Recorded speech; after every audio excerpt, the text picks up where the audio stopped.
Hey, it's John Hope Bryant, founder, chairman, and CEO of Operation Hope, also Bryant Group Ventures and the Promise Homes Company. Basically, I'm an entrepreneur. And because of the luck I've had in my life and the good graces of a mother who told me she loved me every day of my life and a dad who owned his own business, I'm actually here to say that I am self-reliant and an entrepreneur. But I didn't just end up this way. It was intentional. And I want your life to be intentional. And if you're black in this country, you're wondering what happened. Like, why did we get the wrong end of this deal, and why are we not experiencing either riches or wealth at scale? I'm going to explain that to you in hopefully less than 5 minutes. So let me just go at it. By the way, tell your friends to sign up to follow me at John Hope Bryant Live on all the social platforms. We have our own channel coming. We have 2 million followers so far and growing, 100 million video views. This is a civil rights movement, and it's growing. And follow Operation Hope. So here we go. American wealth was created through real estate. Okay, that's the original wealth. And when the founders of America came here to this country, they didn't come here and give people fancy titles like they did in Europe. They came here and said, "Here's some land. You're the governor of Massachusetts, you're the governor of Connecticut, here's some land." I mean, thousands of acres. You were the mayor, effectively, equivalent to that, here's some land from you, a few hundred acres. You're a merchant, so you're a poor white and you come here.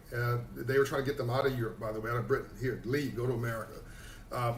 Those folks, dead or alive, when they arrive in these shores as indentured servants, our poor white brothers and sisters got 50 acres each. Dead or alive, each member of the family. So if you had 5 members of the family and 3 of you survived, 2 of you died on the way here, you still got 250 acres of land for your family to start. If you were black, you got nothing.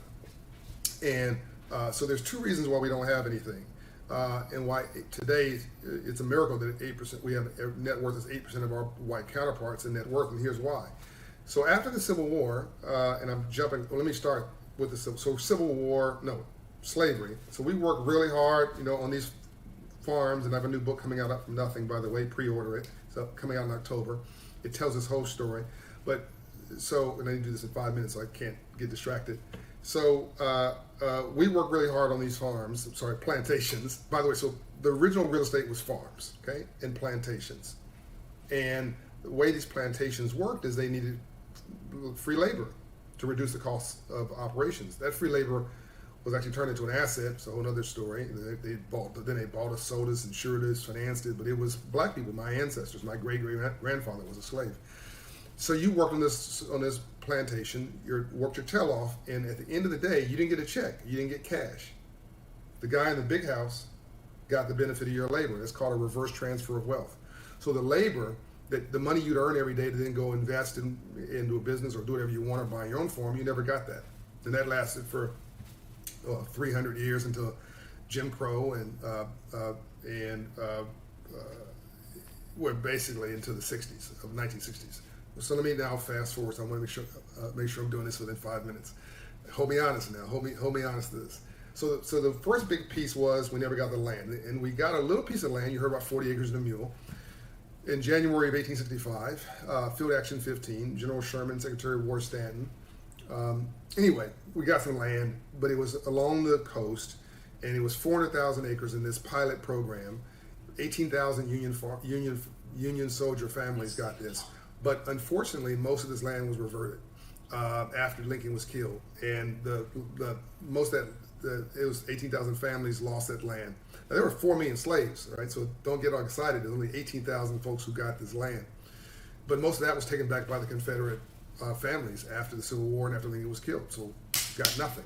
So we worked all that time, got no labor, and even at the end of the Civil War, like, we got 40 acres and a mule. No, that was just a little pilot program, and that was actually reversed. Then, of course, you heard me say about the Freedmen's Bank, which happened at the end of of Lincoln's life, right before he was killed. He created a bank to teach free slaves about money. If there was a Nobel Peace Prize back then, Lincoln should have got it. 40 acres and a mule and a bank, and to teach free slaves about money. And if that had worked, black folks' whole reality would be different. Okay, so now explain to you we didn't get the benefit of our labor. Explain to you that we didn't get any land. So when did things change? Israeli A. Philip Randolph threatened to march around the time of the war, and basically got the president to agree to desegregate the military I'm almost at 5 minutes. And that created an opportunity for blacks to get the professions. So doctors, lawyers, accountants, all the professions, that's where black folks got their professions, the degrees, through the military. And that's why, so black folks thought that success was a rented apartment building, a leased car, a nice wardrobe, and an income. So that's where we sort of got obsessed with a paycheck. So we were good at cashing checks, not writing them. But you build wealth in America by writing checks.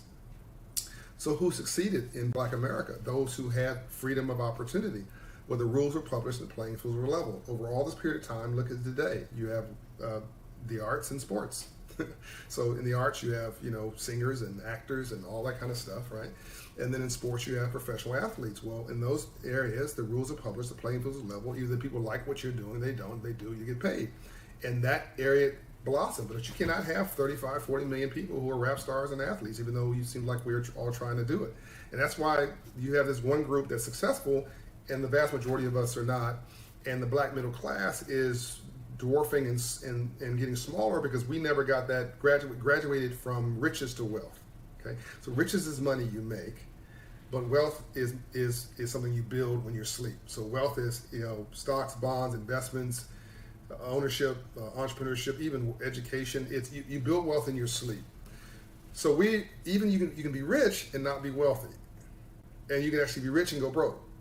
But if you're wealthy, well, that tends to go.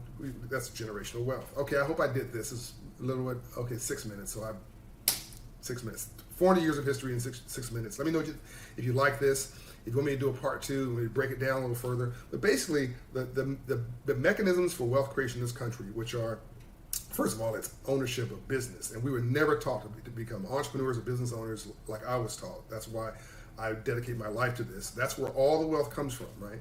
And there's even a difference between small business owners and entrepreneurs. That's a whole nother video, right? But we were never taught that. And then just basic income, we were denied that for 300 plus years. I explained that, plantation. And wealth creation started with home ownership, and of course we were denied that in total. It was actually, the government actually assisted with that until the middle of the 20th century because they wouldn't guarantee a mortgage in the poor neighborhood. So now you have a black person who has 8% of the net worth of their white counterparts, and black homes are worth less than white homes, have nothing to do with our competency level because the playing field was just sort of stacked against us, and the rules were stacked against us. But now we rise. This is a new day, a new time. You're being educated. You've got the internet. You have opportunity, and you've got me and other people that are pouring into you. And you've got an Operation Hope Center near you, 156 locations in 25 states, giving you free financial literacy, free financial coaching, helping you get your credit score up, helping you become a homeowner, an entrepreneur, a small business owner. It's rainbows after storms. Let's go. Let's go get it. I'm out.